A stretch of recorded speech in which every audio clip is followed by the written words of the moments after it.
Hi guys, James at RampantLionReviews again for you today with another beer review. For this one we are going to stick to Scotland and we're doing another review from a brewery who I've never tried anything from. So we're going to go up to Pitlochry in Perthshire today and we're doing my first review from the Moulin Brewery, which is part of the Moulin Inn. So for this one we're having a taste of their Braveheart ale. This is a bitter style beer and it comes in at 4% ABV, and this was one that my sister gave me actually. She bought me a 3-pack of these and I think one of them was the Ale of Athol and I think it's maybe the Old Remedial that the other one was called. So you will see another 2 reviews coming up from these guys in the fairly near future. So keep an eye out for those, and I'm definitely looking forward to trying my first beer from them. It's not often that I actually drink a bitter anymore. Mainly it's IPAs and stuff like this that I drink. So it is always interesting to go back every so often to the more kind of traditional styles of beer. So I hope you guys enjoy my take on this one. So anyway, as is usual with my reviews then, I'll tell you a little bit about the brewery. If you want to get straight to the tasting, of course, just fast forward. All the usual links are in the description below. That's the brewery website, the link to my other reviews that I'll do in the future from Moulin Brewery. As I said, very first time I'm trying one of their beers. There's all the usual social media. If you want to see more beer reviews, do please consider subscribing to the channel. The whole channel has a geography based tagging system, so you can go into the homepage and search for beer based on country, city or state, whatever it is you're interested in. Do check out the playlist of beers from different countries. There is one there for all the Scottish beers that I've reviewed for you. That's constantly being added to, and please do get in touch and let me know some of the other beers and breweries that you guys would like to see me review. It's always great to hear from you guys that are watching the videos, and the support that you show the channel is hugely appreciated. So anyway, to tell you a little bit about the Moulin Brewery then. So as I mentioned to you, the Moulin Brewery are based in Pitlochry in Perthshire in Scotland. It's maybe about an hour or so, or maybe 45 minutes to the north of Perth on the A9, which is the road that links Perth with Inverness. Very, very scenic road. Aviemore, of course, is probably the best known village along that way, and Aviemore, of course, is home to the Cairngorms Brewery, which is also meant to be quite good. So the brewery was opened back in 1995 and it's part of the Moulin Inn, which was founded itself in 1695, and the brewery was established by Chris Tomlinson to celebrate this 300th anniversary of the hotel. And the hotel, of course, has gone through various developments and it's been built up considerably since it was founded. But the name Moulin means smooth rocks or calm water, and it comes from a Bronze Age village just outside of Pitlochry where you can go and see the hut circles, the ancient hut circles and things like that. And I think they reckon that this village was occupied up until I think it was 1250 AD or something like that. So it was actually occupied for a fairly long time, if I'm remembering correctly. But it's thought that the inn had a brew house at some point, and so they felt that it was fitting to reintroduce it for the 300th anniversary. And over the last couple of years, they've introduced a few different beers. They started off, I think, just with one, which was the Ale of Athol.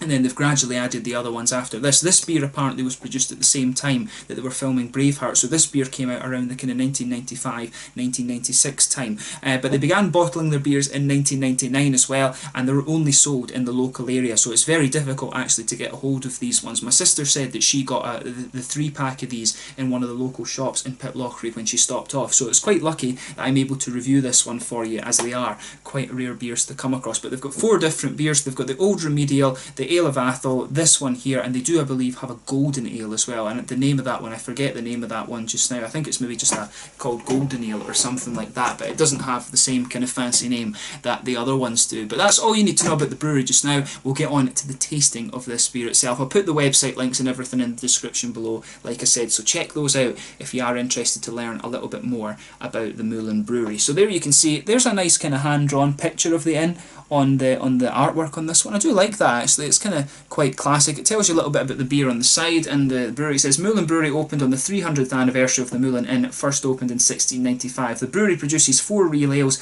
which are fully handcrafted from natural barley, wheat and hops. Honey is also added to our Old Remedial. 3 of our ales are bottled: our famous Braveheart, Ale of Athol and Old Remedial.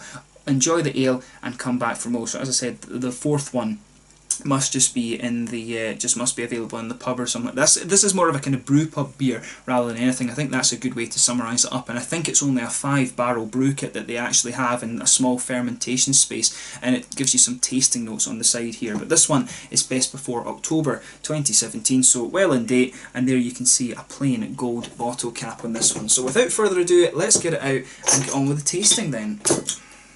Yeah, nice smoky opening there, and it is trying just to escape a little bit, but it should be fine.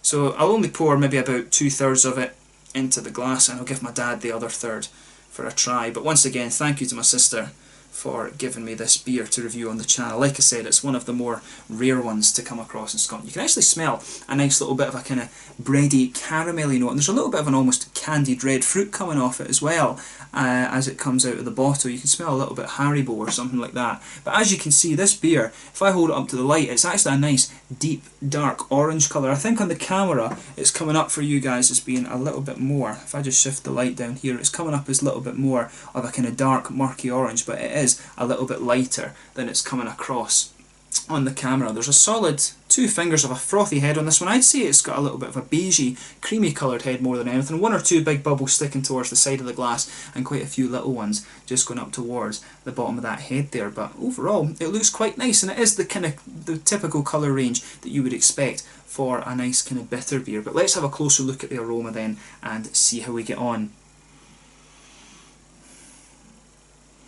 So yeah, with this one you can smell the English hops on this right away. It's got a little bit of earthy character, some grassy and kind of floral notes. It leans more towards the grassy side rather than anything else, but of course with the bitter you do expect it to lean more towards the malty side of things.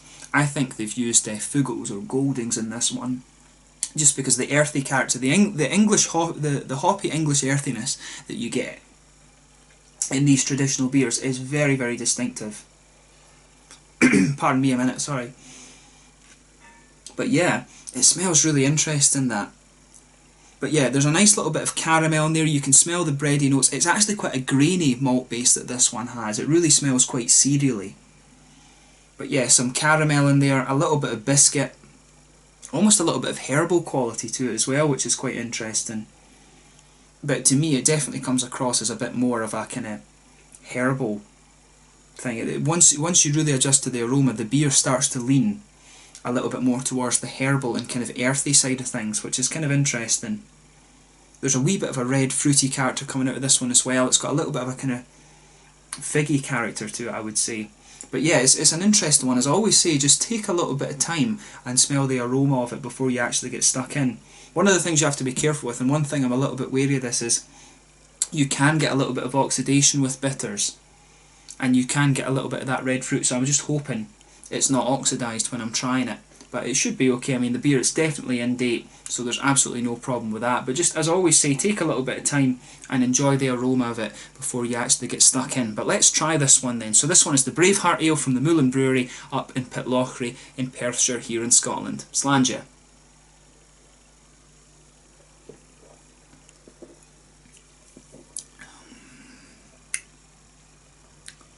Yeah, it's pretty decent actually. So it's a lot lighter in the mouthfeel than I was expecting. The carbonation on this one is actually quite lively.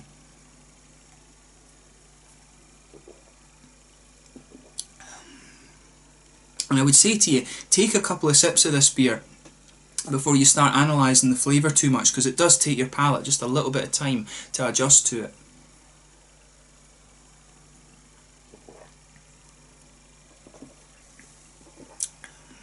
But I'll tell you something, for a bitter, it's actually pretty nice. It's a really drinkable bitter. I've always found, I've never been such a great fan of the kind of English traditional beers. When it comes to traditional beers, for me, it's always German and Belgian. The German and Belgian beers, the traditional ones, are so far ahead of the English ones for me. And but this bitter is actually pretty nice. There are some really good bitters out there. But this one for me is really drinkable. This is a bitter that you could actually session a couple of. You'll notice that when you try it. We'll just pour out the rest of it and see if we get a little bit of sediment or something like this. Should be alright. But there you can actually see the colour of this one a little bit more there, and that head is just really nice.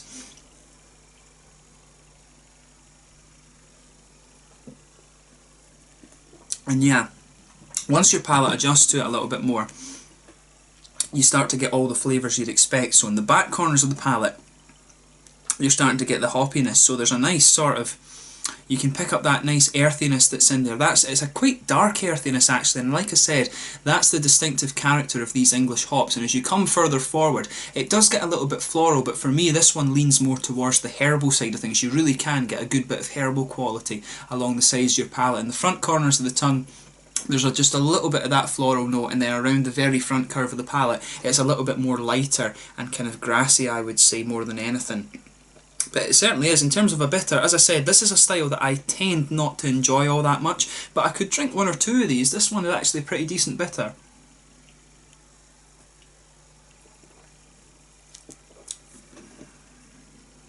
But yeah, it's got, in the malt base with this one, it doesn't quite have the sweetness I was expecting. I thought it would have quite a kind of sweet, caramelly, biscuity sort of thing, but the malt base on this really is a bit more bready. So in the middle of your palate, you'll just feel this kind of brown bready character just blanketing the middle of your palate there. And as you progress further and further into the flavour, it does get just that little bit more grainy. But more than anything, it's just a nice kind of smooth bready character rather than anything else. It's nice. I mean, as I say, the bitter isn't a style that I'm a huge fan of, but it's this bitter, I think, is pretty nicely done, and it's really quite light and quite drinkable. It's certainly lighter in the body than I would normally expect for a bitter.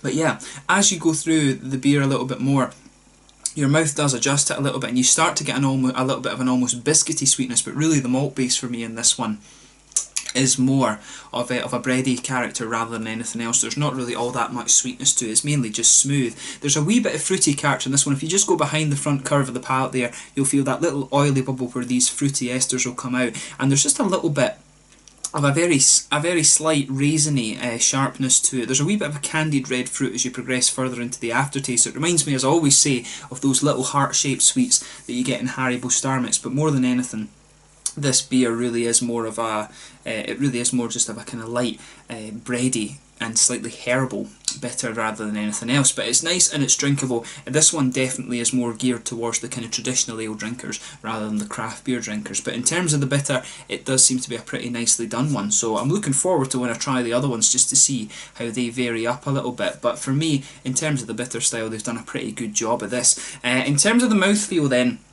I'd say this one's actually quite light-bodied. Like I was saying, it's a little bit lighter than the bitters I'm used to, but I think most of the ones that I would drink normally are cask conditioned rather than anything. But this one, the bottle conditioning on this seems to have given it a little bit more carbonation and just a bit of a lighter mouthfeel.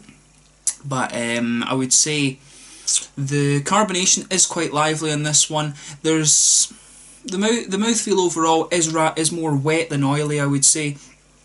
The malt base is mainly smooth. There's not too much of a sweetness to it. There's a little bit of hoppy bitterness, but the hops are quite smooth. Like I said, it leans towards the earthy and kind of herbal side of things. There's a little bit of juicy fruity character, but overall, like I said, in terms of the bitter, if you're a fan of this style, I think you will quite like this one. This one's a little bit lighter for me and a little bit more drinkable. So yeah, I'd like to actually go up and try it on tap sometime, or it would be nice to have a wee kind of taster float of the 3 or 4 different beers that they do and see how they all compare. I think that's what this one would be good for.